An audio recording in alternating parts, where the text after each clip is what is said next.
Ei, boa tarde. Nós estamos aqui com a dermatologista Pauline Lírio. Boa tarde, doutora. Boa tarde, Paula. Tudo bem? Tudo bom. Boa tarde. E nós vamos falar sobre quedas de cabelo. Problemas em geral com seu cabelo. Se você tiver dúvida, pode mandar a pergunta para cá. Na medida do possível, a gente vai responder. Você sabia que a calvície também é um problema que atinge mulheres? E é muita gente, né? Doutora, acho que vamos começar falando da diferença. Quando que a queda de cabelo é normal e quando ela tem que preocupar? Então, todos nós temos uma queda basal de cabelos por dia. Isso gira em torno de 100, 120 fios em média. Mas essa média varia de pessoa para pessoa, né? E a pessoa tem que começar a observar se aquela queda que ela apresenta, se a queda que ela está apresentando é maior do que ela vinha observando ao longo da sua vida.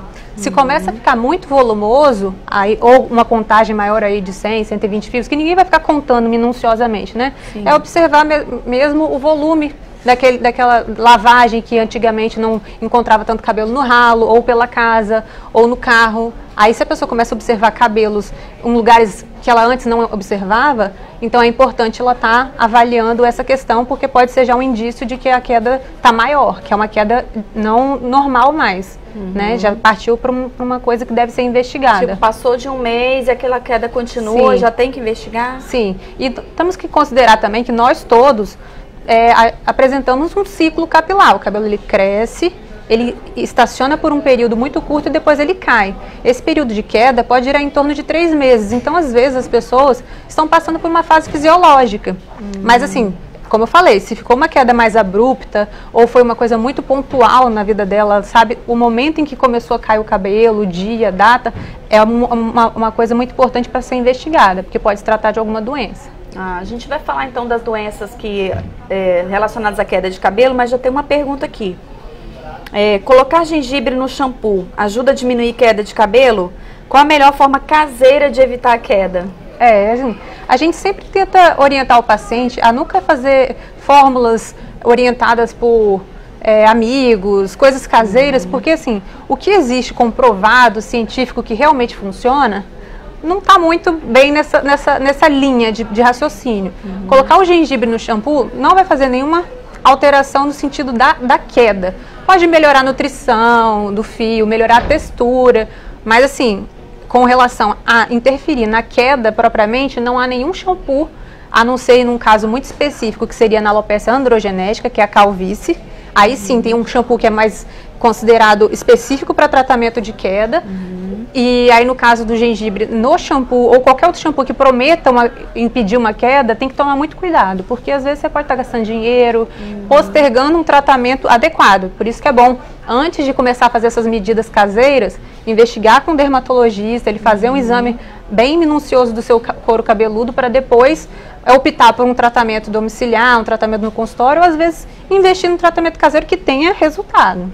Vamos falar das doenças que podem causar queda de cabelo. Quais são as principais? Bom, a gente encontra muito no nosso consultório, as principais mesmo seria a calvície, que é a alopecia androgenética, principalmente nos homens, e o eflúvio telógeno. O que é o eflúvio telógeno? É aquela fase em que o cabelo ele fica mais tempo caindo.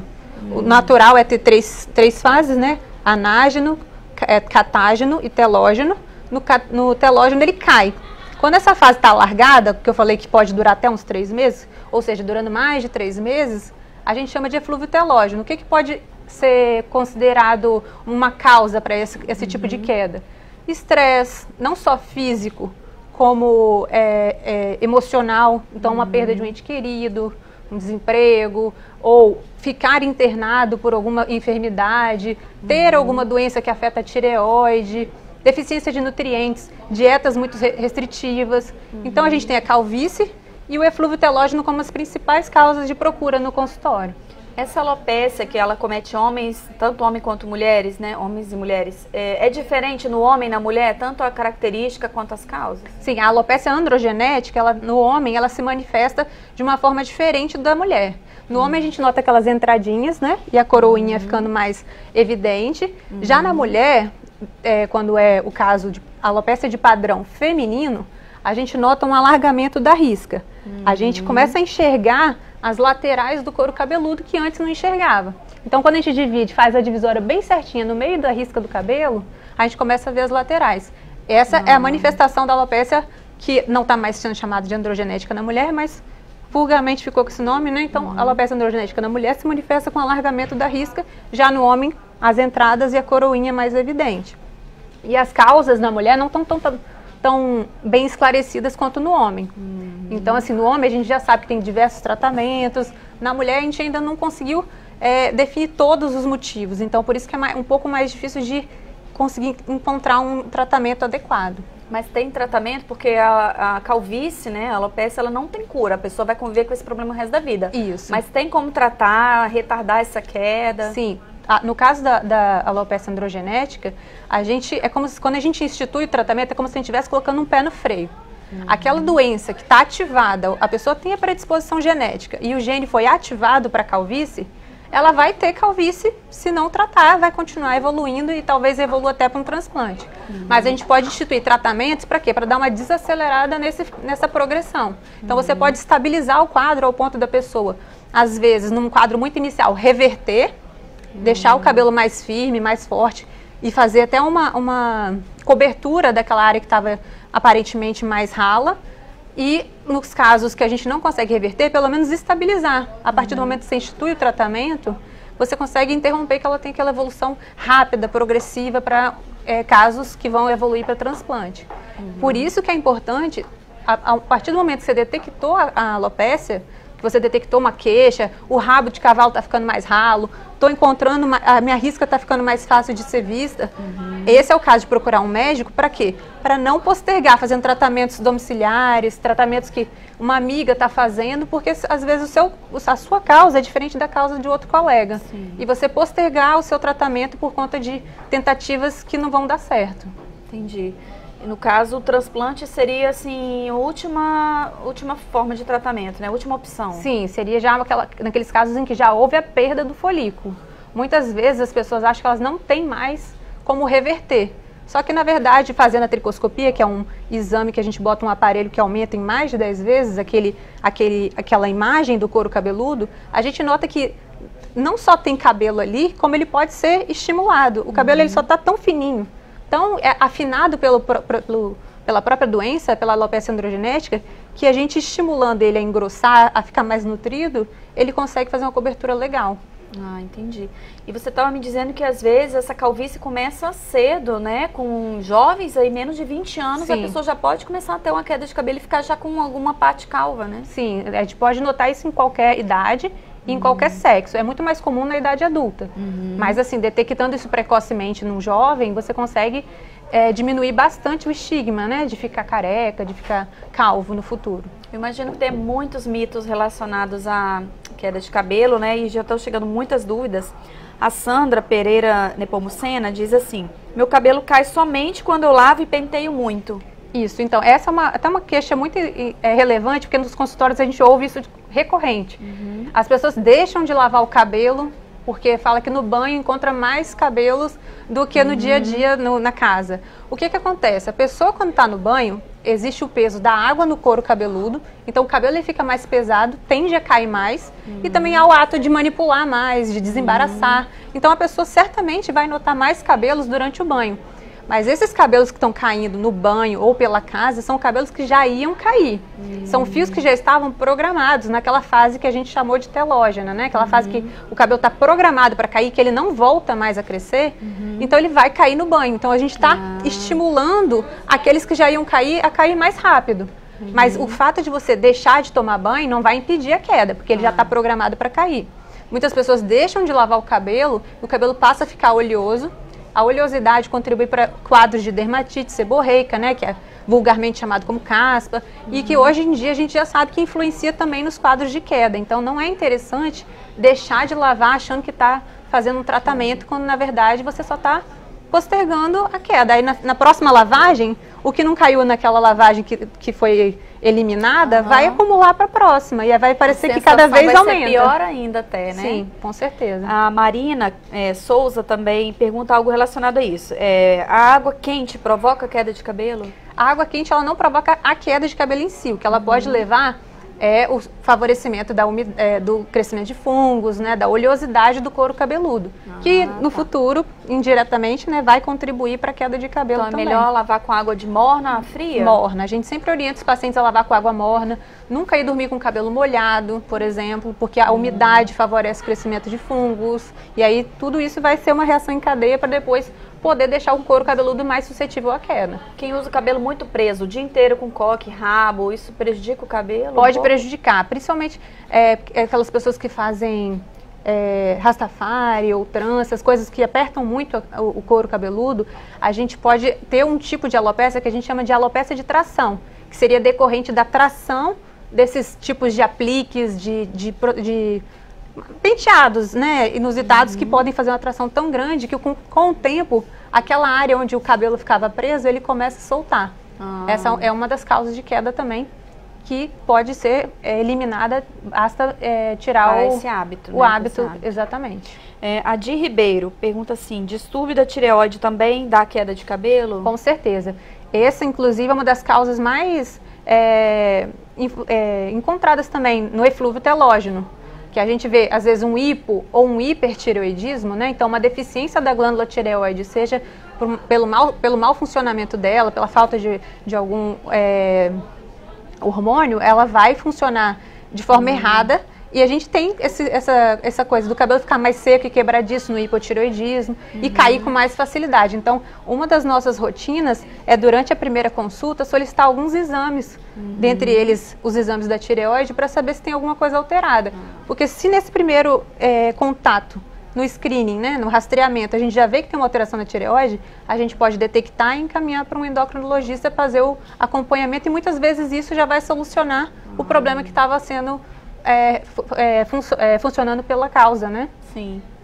Da queda. E o Jobiana Vassolé também pergunta, a ausência de qual vitamina pode causar queda de cabelo? Não existe assim uma vitamina específica que pode levar à queda de cabelo. O que a gente sempre tenta deixar é em harmonia. A vitamina D, é bom ela estar num nível considerado normal.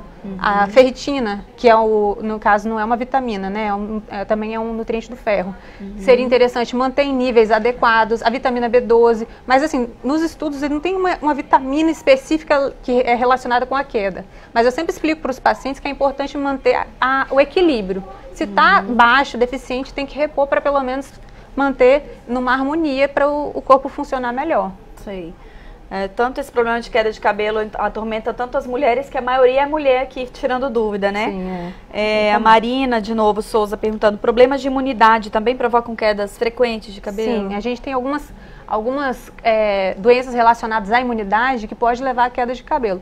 As mais graves, principalmente, né, que podem levar até mesmo a alopécias, quedas de cabelo cicatriciais, como alopécias não cicatriciais, como por exemplo a alopécia areata, que é uma deficiência da imunidade em que há uma destruição, como se tivesse o corpo reagindo contra o próprio cabelo. Então fica áreas circunscritas sem cabelo naquela região. E essa causa de alopécia tem tratamento, nem sempre a gente tem um resultado tão bom, mas a gente pode ter até uma cura. Pode até melhorar ao ponto de não ficar mais com nenhuma sequela, porque ela não é cicatricial.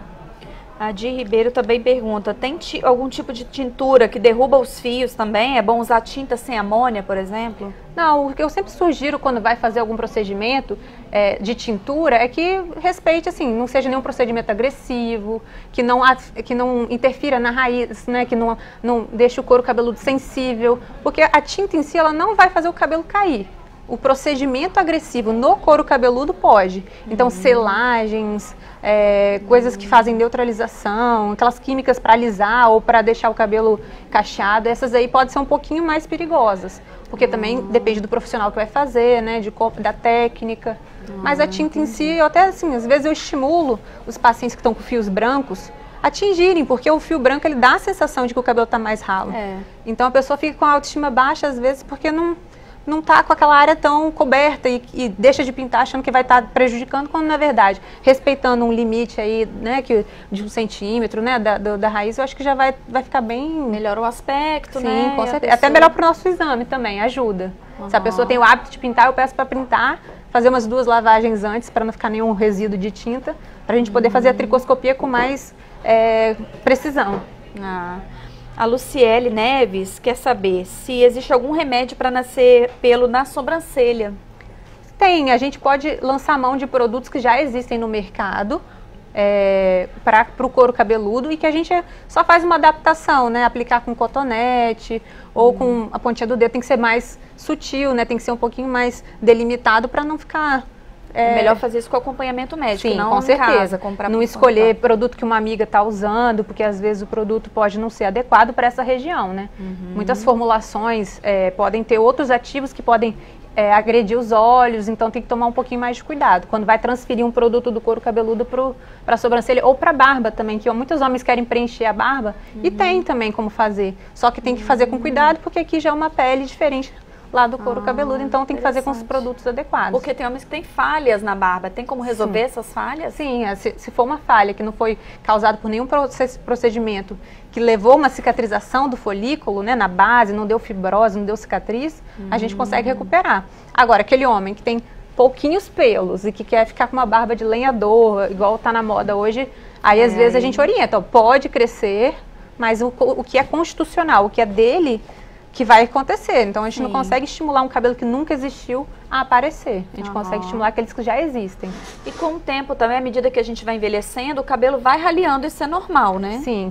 A partir dos 30 dá uma diminuída na densidade e a partir dos 50 isso é muito pior, principalmente na mulher, em função também da questão hormonal, né? Que a mulher começa a entrar na menopausa e isso dá uma piorada. Então a densidade do cabelo diminui ao longo do tempo. A gente tem uma alopecia senil também, né? Então assim, é normal, é esperado que ocorra uma diminuição do volume ao longo dos anos. Por isso que a tendência é as mulheres, né, irem cortando um pouco mais os cabelos para deixar aquele aspecto mais volumoso. E aí entra outro mito. Será que cortar o cabelo ajuda o cabelo a crescer? Não, não ajuda. Ver, né? O que fica é um aspecto melhor, dá mais volume e aí a sensação de que o cabelo está mais vivo, né, mais bonito, não por ajudar a crescer. Entendi.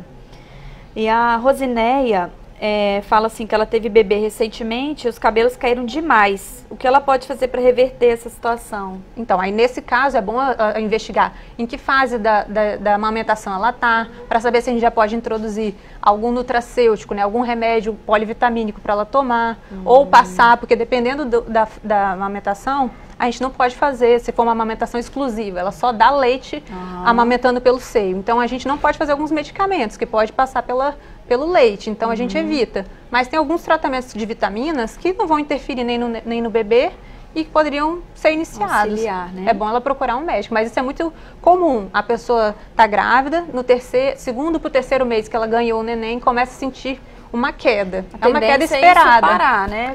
Transitório, é bem autolimitado. Inicia em torno de 2, 3 meses depois do parto e ao longo de 2 meses, 3 meses, isso normaliza.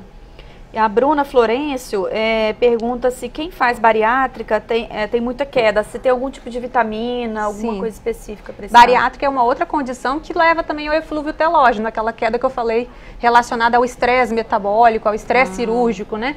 Não só porque passou por uma cirurgia de grande porte, como também, às vezes, dependendo da bariátrica que ela fez, ela desviou algum trajeto ali da absorção, né, dos nutrientes, que isso pode prejudicar. Então, pode ficar, nesse caso, teria que ver com o médico que fez a cirurgia dela, se os nutrientes que a gente está entregando estão realmente sendo absorvidos. Muitas vezes, precisa fazer injetáveis, né, então tem que ver, cada caso tem que ser avaliado individualmente, mas tem condições de a gente melhorar a queda nesses casos também. A Cíntia pergunta ela fala o seguinte, a situação, os profissionais da área de alimentação que têm que trabalhar por longos períodos com touca, se isso pode influenciar, gerar uma queda? Pode fazer por aquele mecanismo que eu falei, talvez de tração. O fato da touca estar ali, se ela não estiver tracionando o cabelo, não vai influenciar. Mas, por exemplo, a gente vê alguns casos de capacetes, em áreas de atrito constante e intenso, isso pode acontecer levar uma queda. Mas não chega a ser uma causa, assim, para o cabelo cair a touquinha, né? Porque a touca não abafaria a região e esse abafado... se tiver abafado muito, a pessoa fica muito suada, muita umidade, né? Aquele calor ali, poderia até contribuir para uma dermatite seborreica. E que, assim, se não for conduzida adequadamente, pode levar uma queda. Mas, assim, esperar que a touca seja o responsável, a priori, não. A Elisete Pereira já fala de um outro mito, se é verdade ou não. Falta de corte faz cair cabelo? Tipo assim, não. Cortar não influencia, né? Mas não. Deixar de cortar faz cair? Não, mas vai dar aquele aspecto mais ralo nas pontas, né? Porque o volume, o cabelo ele fica mais volumoso em cima e nas pontas já vai ficando mais ralinho. E aí daria um aspecto melhor, mas também é outro mito. Deixar de cortar não vai influenciar. Entendi. E ela também pergunta assim, a minha neta tem alopécia, um dia o tratamento acaba? Depende do tipo de alopécia que ela tem, porque alopécia é um termo genérico para queda de cabelo. Então, alopécia é queda de cabelo. Tem que ver qual que é o tipo de alopécia que ela tem. Pode ser uma alopécia androgenética, pode ser uma alopécia areata, pode ser uma eflúvio telógeno, tem muitas causas para alopécia, são várias, então tem que ver qual que é o caso dela, né? Ela teria que procurar o médico para saber se é reversível ou não. Para fechar, a gente podia comentar então o que existe de mais moderno aí para tratar o cabelo? É vitamina, é oral, é também alguma coisa com laser? O que tem hoje? Tratamento vai depender da causa, como eu falei. Cada tipo de queda de cabelo vai ter um tratamento específico.